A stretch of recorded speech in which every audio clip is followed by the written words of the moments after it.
కునాఫాని బయట కొనాలంటే 200 పైనే ఉంటుంది. సో, ఇంట్లోనే తక్కువ బడ్జెట్‌లో ఇలా చేసుకోండి. చాలా బావుంటుంది. పావు కేజీ వరకు సన్న సేమియా తీసుకున్నాను. క్రీమ్ చీజ్ కోసం 250 ఎంఎల్ మిల్క్ తీసుకొని అందులో ఒక 2 స్పూన్ల షుగర్, 2 స్పూన్ల కార్న్‌ఫ్లోర్ వేసుకున్నాను. అలాగే 2 చీజ్ స్లైసెస్ అయితే వేసుకున్నాను.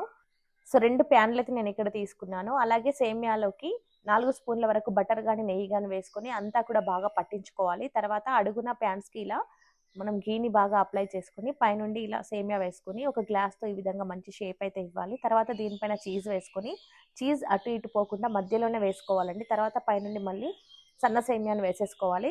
అడుగున ఒక తవా పెట్టేసుకొని ఒక 10 మినిట్స్ అట్లా బేక్ చేసుకోవాలి. ఎందుకంటే డైరెక్ట్‌గా మనం పెట్టేస్తే మాడిపోయే ఛాన్స్ ఉంటుంది కాబట్టి ఈ రకంగా మనం బేక్ చేసుకొని షుగర్ సిరప్ కోసం ఒక 1 కప్ షుగర్ తీసుకొని సిరప్‌ని రెడీ చేసుకొని తర్వాత షుగర్ సిరప్ వేసుకున్నాను. పైనుండి కొద్దిగా ఇలా డ్రై ఫ్రూట్స్ అయితే స్ప్రింకిల్ చేసుకోవాలి. అంతేనండి టేస్టీగా కునాఫా రెడీ.